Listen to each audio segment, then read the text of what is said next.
when I was 15, I totally began to be a zero in Latin because there was this teacher who really scared me. I was not functioning at all. And so you have to repeat the year, no? He said to my mother, look, he's a nice guy, but please do David a favor and take him on a school which is not so demanding for him. And my mother came home from this evening, told me what he said. And I was like, what? I couldn't believe that he was not seeing me in Mm. my real problems. It was not that I didn't get it. I just couldn't function. But I knew I had this teacher again in the next year to repeat this class. So what I did is I learned the whole holidays this Roma 2 Latin book from page 1 to the last, and like a maniac, just to punish him. To prove him.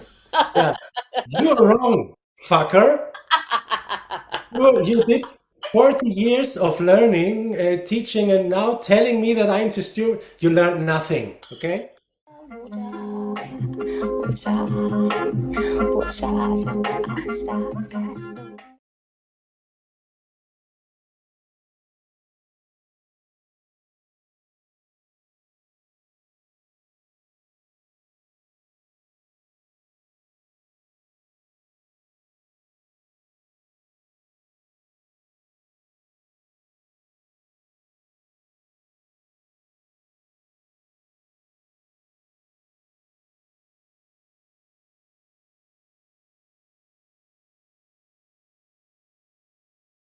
I'm David, and I'm 47, and right now I'm not working, but I'm a musician. David, I would like to do a little exercise with you if you're okay with that. I would like you to imagine we are going maybe when you were a young man, and then even further when you were a teenager, and further when you were a kid, to that time where you were maybe 4 or 5. And could you tell me if you remember the place you loved, where you felt comfortable, the place where everything was easy, free, no one bothered you, you could do whatever you want, whether it's in your house, your family's house, or elsewhere, relatives, holidays.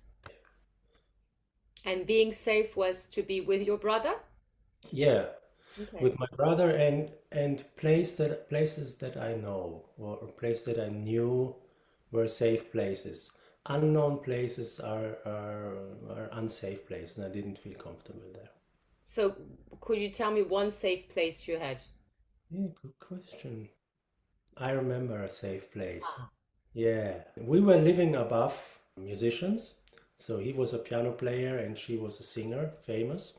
And my brother and me, we were allowed to be with them, but not when they have students. And so a safe place for me, I remember, was on their television couch or under their eating table. The Ah, there we're coming to it. dinner table, yeah, that was a good That's a kid's safe place, the dining table.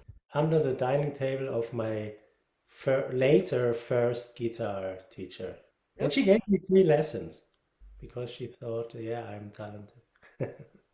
Let's focus on the dining table. Do you remember what you were playing, doing? I remember that he ate always tata with knife and fork. What is tata? Tata is I think is raw Ah, meat. tartare. Okay. Tata, yeah, Mm. yeah. Tartar, yes. It was I can't answer this for myself because I'm a sibling and we were always together. So it was maybe this playing with these little kugel, with the little balls that you have where you can look through and Yeah. put them from one side of the room to Marbles. Marbles. yes, yes, yeah. Mhm. And the longer the distance, the more fascinating. And there was a huge room. It was also in their house where the 2 or 3 big grand piano were in. And under these big grand pianos, we we were allowed to shoot these marbles, like over 20 meters or so. Ooh. Yeah, that was really cool.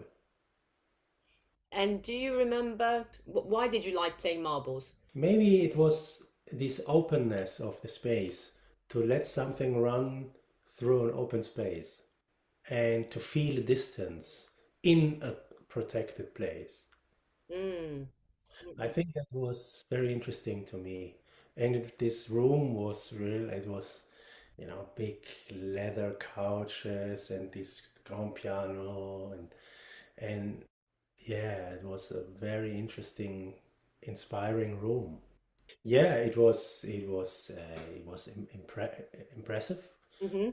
me, and I knew we have to be very careful because we're not allowed to shoot one marble on a golden foot, you know, where the rolls are of the yeah. So of course not. But there were like stairs, like marble stairs, three marble stairs leading to the dining room, and they were like 8 or 10 meters wide. So I was able to bounce these marbles there as well. So to feel an end. So that was really nice. Did you have imagination games with your brother? We had our own language. No one knew this, Really?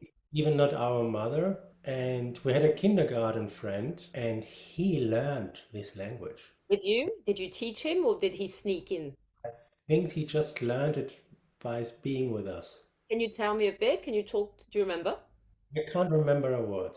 Oh, that's a pity. Even when you try with your brother? No, no, no. I think we didn't speak about it for 40 years or so. Well, it's Um, somewhere there. yeah, but then we had also something like before we went to sleep, we were allowed to listen to music and we bounced. I had like big pillows always behind, and I bounced in the rhythm to the wall, and we called it La La. Mom, am I allowed for another 10 minutes of La La? Oh, that's nice. Yeah, sure.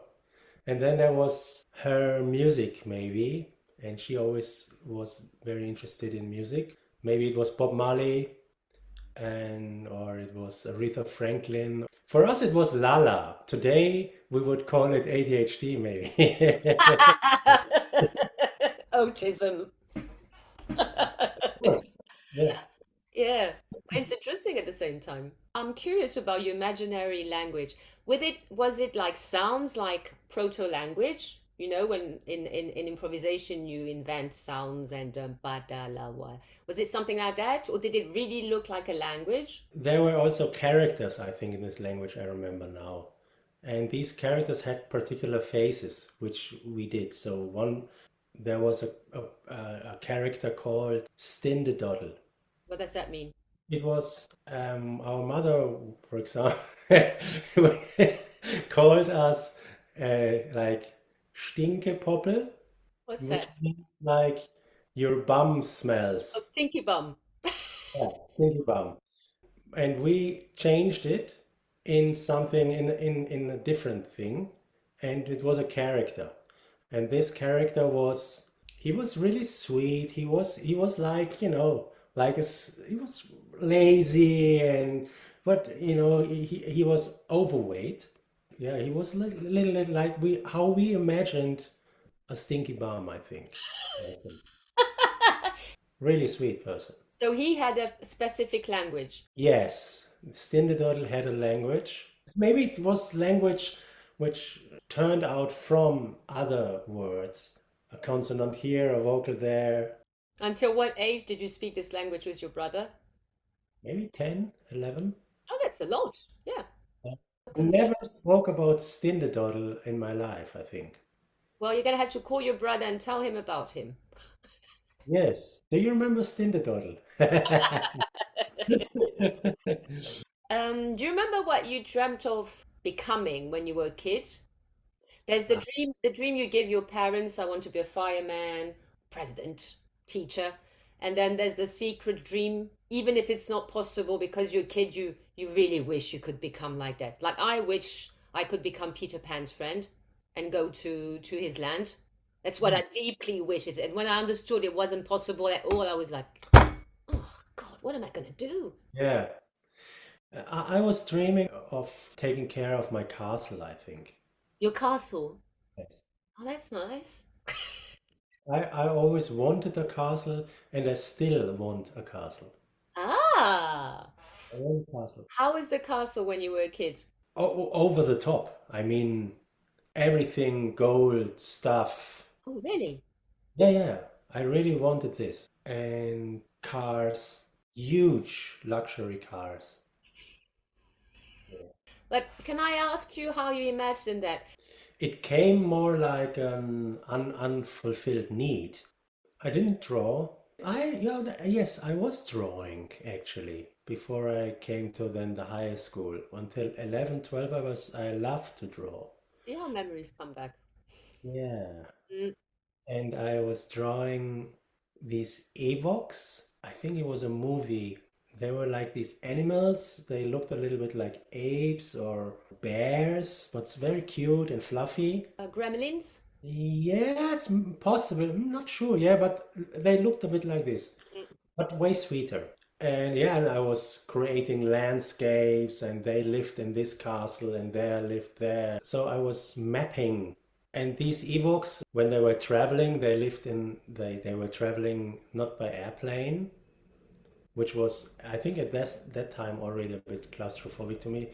They traveled with like huge motorhomes, and in these motorhomes was everything like 20 rooms and swimming pool and whatever. Did you And draw them? yes, and I began to draw cars with 20 seats and 1,000 lights. And it wasn't like drawing, it was more like the car is ready. So Okay. I Yeah. have another 5 rooms. There a window. You know what I love in these interviews I'm making? It reminds me of so many things of my childhood, and people are talking about a lot of similar things. Maybe it's a childhood thing, I don't know. So for me, I used to draw, but not to make it pretty and all that and detailed and all. It was just a support for my imagination. So I was imagining whatever story, like you roughly drawing, okay, this woman is doing this and this, she's climbing the mountain, and then I threw away the papers. It wasn't to keep it as art. It was just to have a support for my imagination. Exactly. It was more like expanding the inner life. My mother always collected these things and yeah, look, it's so nice and look. No, no, it's not nice. It should be real. Mm. I'm not interested in art that way. It was more like an architect. Maybe, yeah. Thank you. My other question, have you been tested and for what? Yeah. First, since 1.5 years, I'm like in Switzerland, I'm not working. So in order that you don't work, you need a diagnosis, no? And I started going in a clinic for burnout and depression for 9 weeks. And there they diagnosed, of course, agoraphobia, so which you're afraid to go outside, it's like anxiety. And then they diagnosed there a histrionic personal disorder. A what?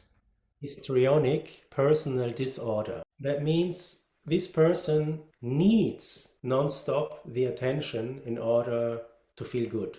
Oh, to feel good or to know you exist? Both, and it's more like a strong relation disorder. So like you're not able to really build up a relation on anyone with anyone, and you're always put yourself higher than the other.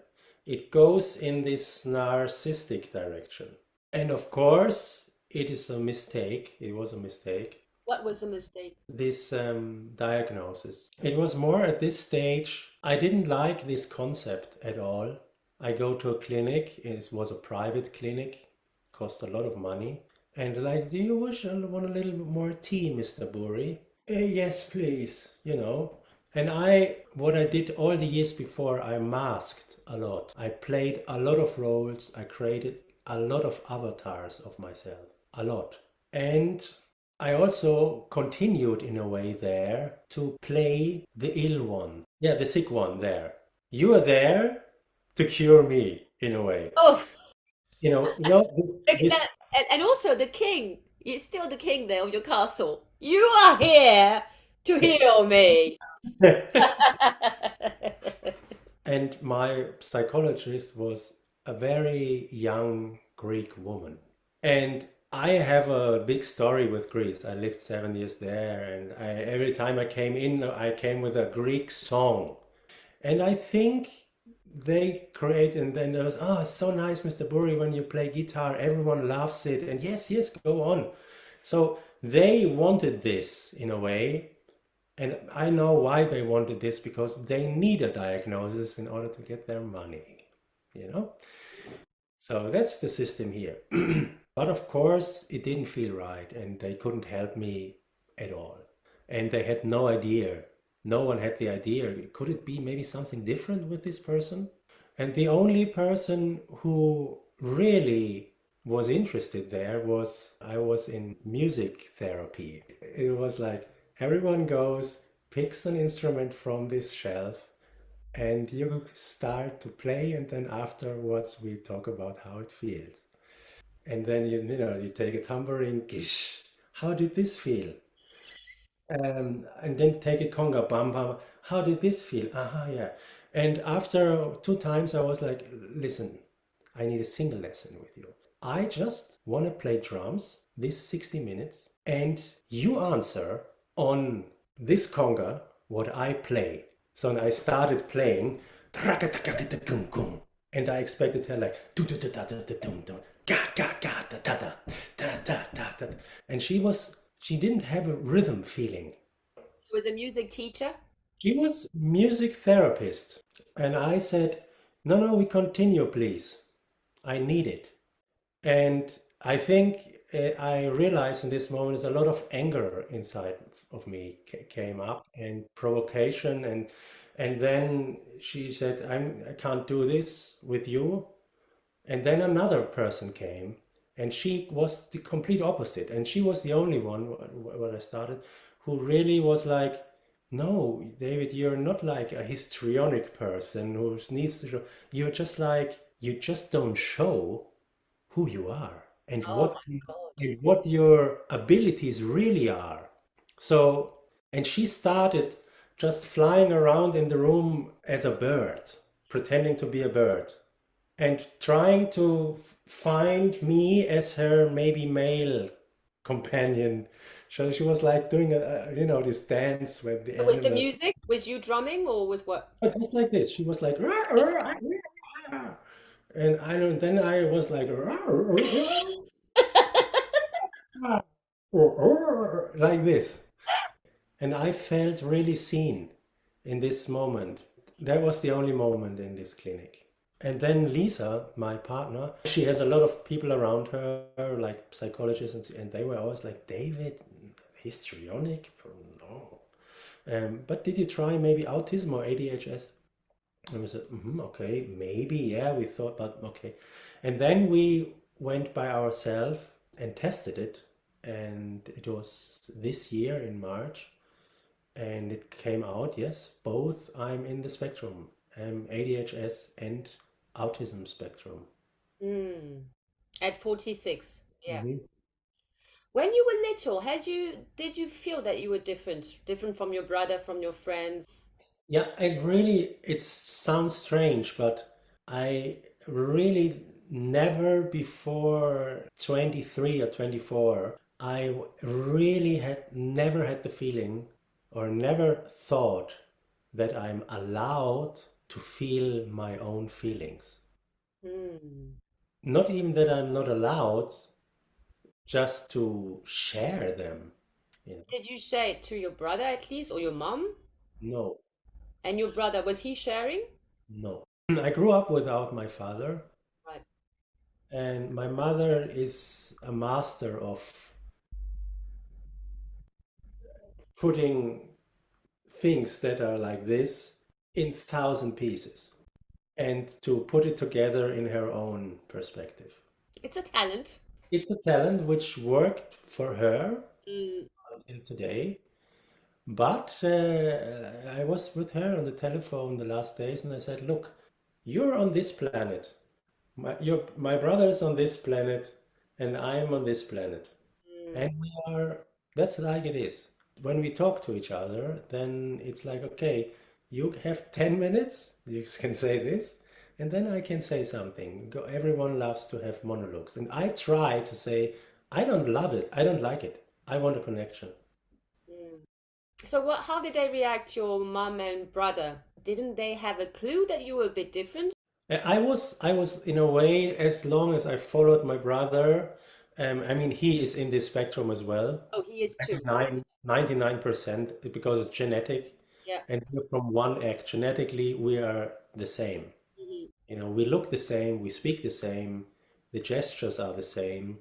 We don't see each other for years, and we laugh about the same things. And this, it's the same, very, very. But it's so interesting that our lives went so in a different direction, Mm. but with the same needs, Mm.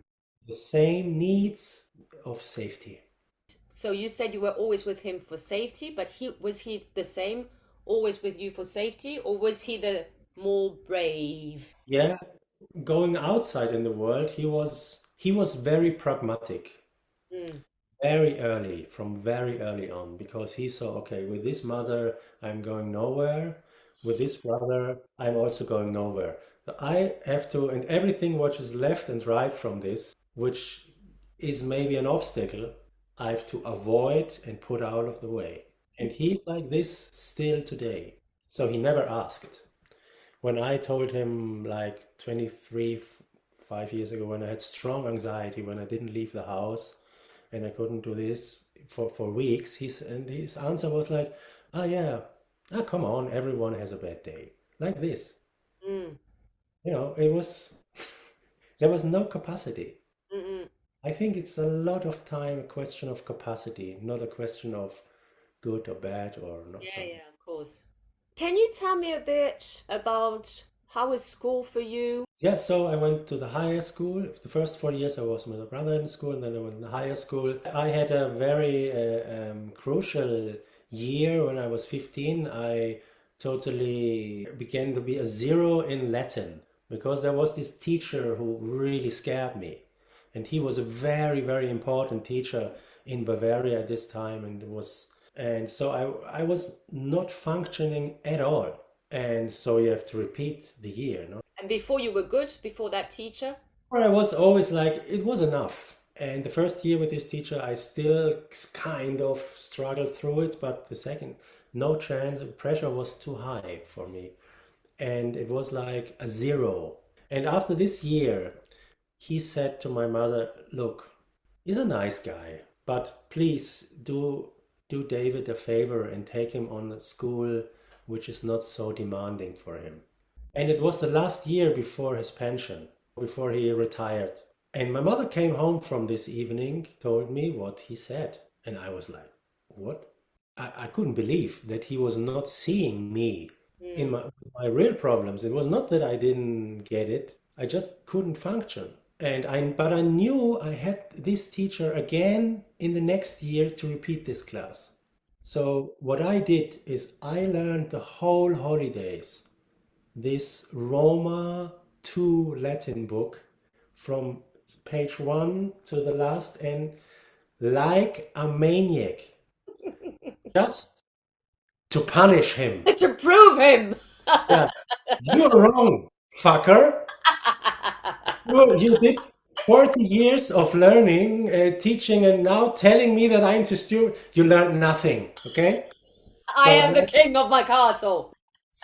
and I went to this, and it was just, I did just like 5 mistakes in the first thing, and then not one mistake till the end. And everyone was like, I can't believe it, and it's like this. And first 2 3 months, I boycotted his lessons, just like I know it. I stopped, and he was like, okay, now. And after this year, he was like standing in front of everyone, like, now we want to thank one. I want to thank one young Mister here, and please, would you stand up? And everyone was like. Mm. So it was like really relieving at this point. But I got scared of this system. I got scared of this pressure of learning stuff which are is absolutely, it's not even proven that it's like this. What is this all about? The school was apart from this teacher who scared you and all that, was school easy for you or boring or too difficult or you didn't understand? How did you see school? Was it Scary. It scary? was scary for me, and because it was scary, always the anxiety got higher and higher, and I refused to speak, and I was nightmare for me was to speak in front of the class, and so there was even short before finishing the school, we have to do a colloquium, no? And I didn't go. No one asked, "Do you need help?" They were like, "You have to go." Yeah, yeah. I just was too scared to go, and it cost a lot of energy. So, well, How did you bounce to something else after? yes, then I went to Africa To do what? to visit a hospital that my grandfather built Mm-hmm. in Ghana. He was a famous eye doctor. Mm-hmm. And so there happened, and then there happened the worst things you can imagine. Like I saw, I was caught from the military police and with a gun on my head. And then the next day, I saw a guy stealing a like shirt from my rucksack. I don't know why. And like police stopped, and like in a movie, really like in a movie. And I was like, what's going on? Stop, white man, white here. And then I just saw them running behind this person and shoot him down. They shot him. Mm. Were you traveling? Were you like backpacking and seeing the family at the Was same traveling, time? yeah. Yeah. Yeah, and I got stolen, no passport, not flight. Absolutely horror. These are the worst thing that can happen. I came back like super traumatized. Mm. Super traumatized. I was like ready now to free from this system and to do whatever, and bang, brutally.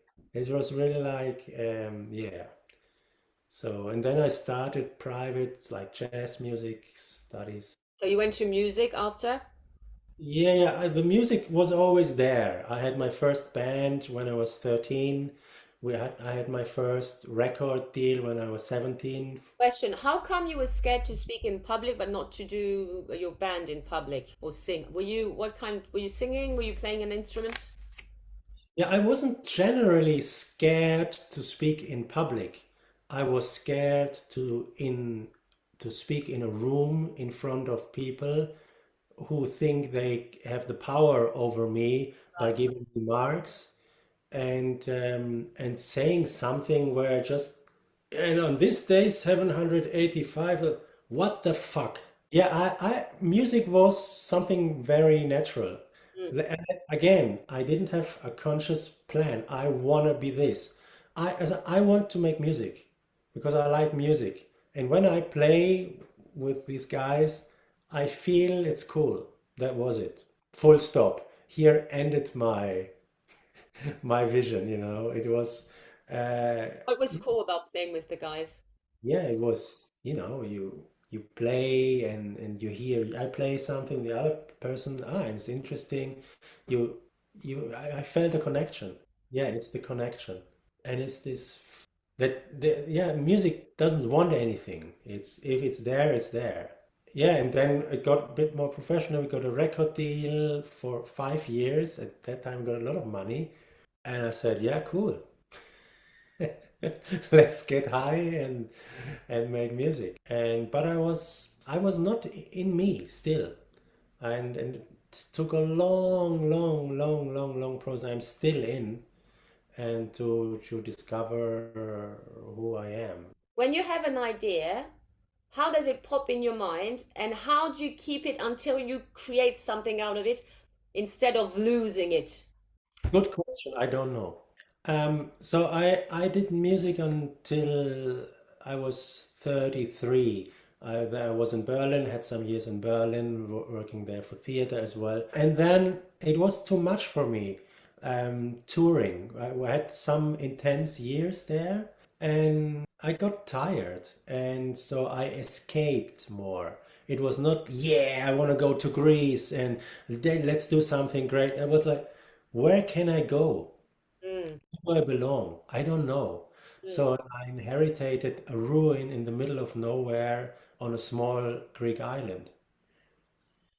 So, and I went there. Mm-mm. And I had some money, yeah, and I started just rebuilding this with some Albanian guys. And I didn't speak Greek at that time, so and they didn't speak Greek well as well. So So you didn't have an idea and pursued it. It's like life happened. There was too much music, too much touring. You were starting to have a burnout. This family present arrived. You thought, okay, maybe this is the direction. Let's go and hide there. And then, oh, shall I build this? Yeah, let's build. Does it go this way? You're just taking what comes, or did you have yeah, an idea and think, oh, maybe I could do my castle on the island? I don't know. I'm dreaming. I never had an idea. It I've was never had an idea. no, I have no clue. Never There's, ever. and I still don't have a clue really, but there are some things when I go into something and I feel a joy. Mm. This is where I'm good in. And it was with the house as well. So one morning I just woke up and said, I have to enlarge this terrace. It's a mini terrace, and I have to make a four times bigger of this. How did this idea come? Some people they have it when they're dreaming. Some people it's an idea that pops a word when they wake up or an image. Some people it's hearing different things and suddenly there's a connection. I don't know, maybe the olive trees told me, maybe the wind, maybe I don't know. It was just like I was we and I went to the guys, call your concrete guys, and we do the foundation here, full stop, end of the story. And they did it, and it changed everything. And from this, it was like a big, beautiful open space. And from this, okay, maybe from here. So it was really like it felt for me, working with stone and concrete was such a valuable experience because this is not going to change, Mm. you know. And I also the inside of the house is marble, white, concrete. That's it. And there is one furniture in the whole house. It's an old cupboard with a beautiful old gray. There's no bed. It's in concrete. There's no bed. Yes, there is a bed, Ah. but I built like concrete. Oh, it's stuck to the house. Yeah. Okay. Everything is stuck to the house. White. Everything white. Oh, it And must be so beautiful. I can imagine. my- I have a whole map on my well, anyway. My dream house is in the Greek style, and I've already drawn it. I'm just waiting for the elements. That must be lovely. You have to send me photos. So, yeah. from the Greek house to the next episode, what happened? So it started from there, and then when I did it, when I finished it, I built another building there, and it really like people, a French design magazine called me, can we Ooh. do and things like this, and it was really a super successful Airbnb on this island for Mm. couples. And so I started another project there, a project directly at the sea, like really like taking out the rocks and building from the rocks that we just took out showers and carve showers in the rock. Things like this. Oh, nice. And it's a beach that you just reach by boat or with a little path. Oh my God, stop it. So, and Stop I was it. like, and but there where I found out that I may be different is I was going down every day one winter with my chainsaw and with a screwdriver with one battery. And I was okay. How many screws for this the huge deck, like 200 square meters? How many screws do I need? And okay, this means the accu has battery for 20 screws, but I have 180 days in front of me, like this, Okay, right. Mm. you know? And then miracles happened there. So I needed sand at some stage because it was difficult to bring it and expensive. And so I carried also sometimes 20 kilo of cement with my guys down the path. Da-dun, da-dun. I had one guy the whole day up and down the path, 10 minutes down, 15 up, 10 minutes down, 15 up. Especially in Greece. Oh my God. And it was in winter, it's not Ah, warm. okay. So it was a rough day and I needed sand. And this beach has just like pebbles like this. And I don't know, please, I need help. I was sitting there, I swear, I was sitting there, I need help. I need you. I was like there. I didn't know. And at this night came a thunderstorm. Huge waves, like the next morning, still like 10 before or something. And I went down this path and I went to this beach, which is like just 50 meters from the property or 20. And what was there? Sand all over the place. And all over the place. Ah, I look, called my a guys. good conversation with God or whoever is up there. The message is clear, crystal clear. Sand, please. And I was like in a movie, falling on the knees in the sand, crying. And I cried. I'm sure, yeah. It was too much. And I called my guys, come down, please. Wheelbarrow, ba ba ba ba bam. And we covered like 3, 4 tons of sand. And that next night it rained again, and all the sand disappeared again. But we had Taken covered. it, covered it, yeah. So these things is more like my life. Yeah, and then the last summer I met the mother of my child. So we went to Switzerland. She's from Switzerland. Yeah, and so we started here. And yeah, and she's an artist, and she always had like doing like faint projects with people. I didn't understand really what she's doing. And then she was like, "Come on, let's do a coaching business together." Mm. And sure. Why not? So, and already I was involved with her followers, and they love the story. She goes to Greece and finds this guy and blah, blah, blah. Of course they So, do. Mm. and then what happened then? COVID. And we were at that time just married, had a small boy, lived on a farm in Switzerland, had our business. It was jackpot at this. And me still not knowing who I am, having like conversations, people, yes, yes, I get you. And because what I really trained in my life is to observe people to a point. So in order to get what I need, Mm. it was more like, what does this person need to hear Oh, in order that I get what I need? okay. Yeah, I get that. Mm-mm. It's this manipulating thing, but from a existential need. Mm-mm. It's existential. Otherwise, I'm lost. Yeah, I need it So what because happened during COVID? yeah, we had this like coaching business there, and we sold like 1 year coaching abos, and it was great. So I mean, at that time for us, it was we just were there at our farm, and she was doing the whole thing. I didn't even know what she was doing there, and I just spoke with the people. Oh, you were finding the customers. Yes, the customer. And then, yes, then we split up after quite a short time, So professionally like? and privately. And because she was like, you have to deal with your anxieties. I can't stand your anxiety anymore. And I was like, yeah. Then I had the first professional job I had was I was building private school here in Switzerland. And that was the next thing when we got to this appointment where, there were people like with diplomas and stuff and really with the history. And and I went there just telling a story, my story, which sounds always nice. My stories always sound nice.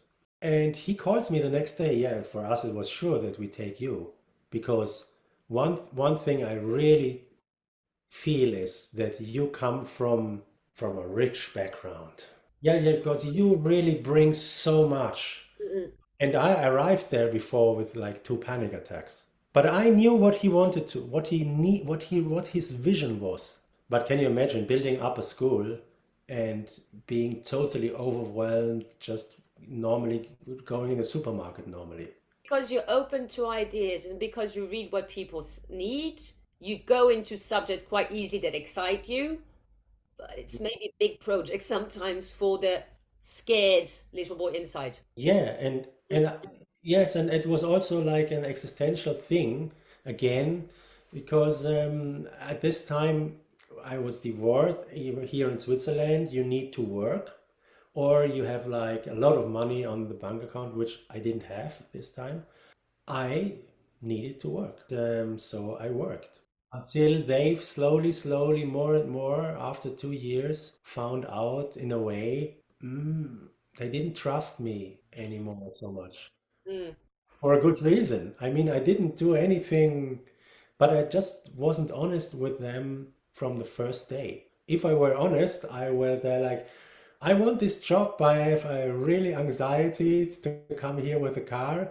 I have huge anxieties. Even it's unimaginable for me to go in a bus with children. Then they would say, "Okay, have a good day," you know.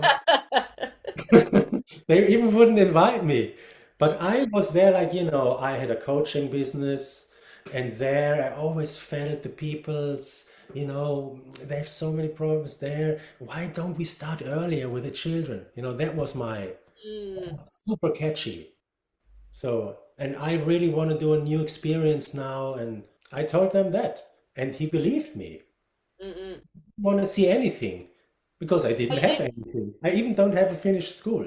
the good thing about this way of creating is you don't think about, it's a bit like what you said about your brother. It's like, don't look at the things that don't work and go forward, which I think it's a good way to create because if you think about the problems, you don't do anything. And is it when you had your burnout? Yes, right there. It was like 1.5 years ago. Okay. It was just that time when we met with Musica do Circolo. So now for those who are listening, I met David as other people who I'm going to interview via a course that we're following by Música de Círculo, which is a Brazilian. It's a methodology which includes like body music and non-violent communication, non-verbal communication, like rhythm games. It's also very pedagogical approach, but very playful at the same time. So, like many people with Música de Círculo, we totally fell in love with the practice.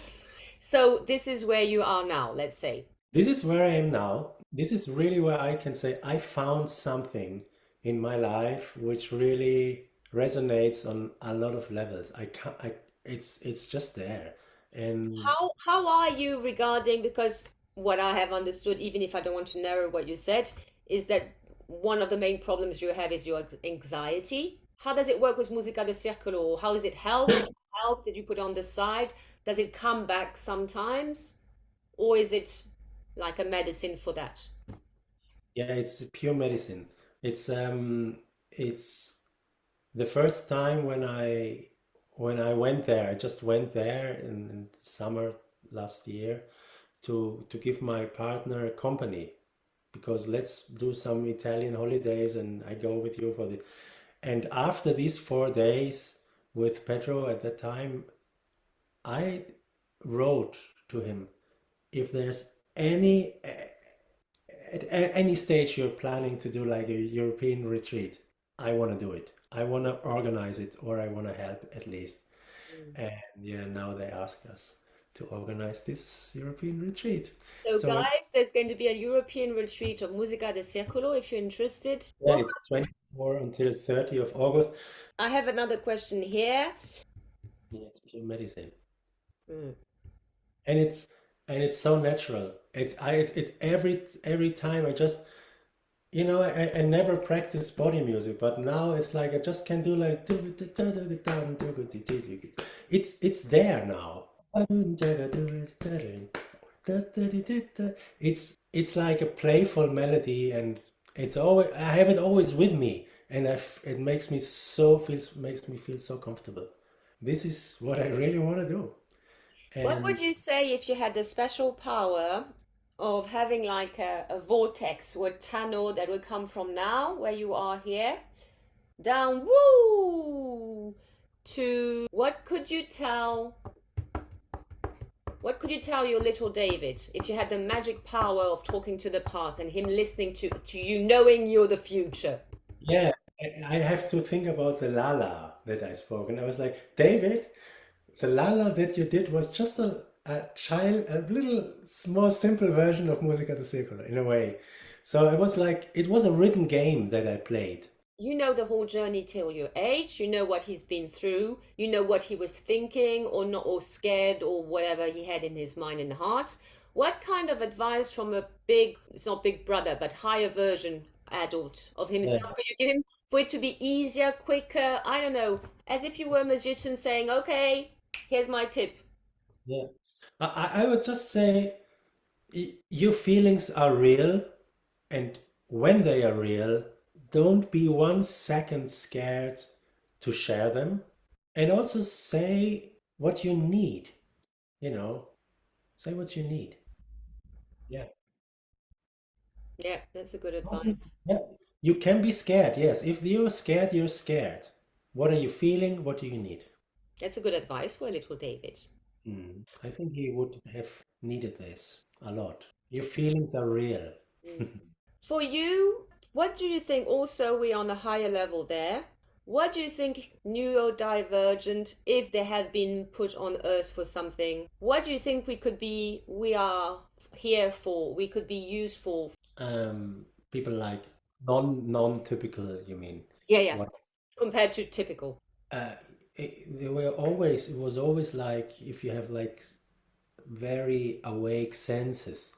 They were like when we were walking around 20,000 years ago, there were always like pathfinders or people who like checked out, is there maybe a danger here? Hold on a second. And then a grizzly jumps out of the bush.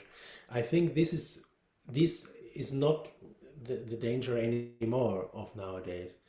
I think the biggest danger of today is to just follow anyway, and I think it's to encourage. I think we are here to encourage that there is a diversity and that it's necessary for everyone to think out of any boxes because we are so conditioned nonstop, and some people even don't know that it's possible. I experienced really miracles, and because and especially then when I didn't expect them at all.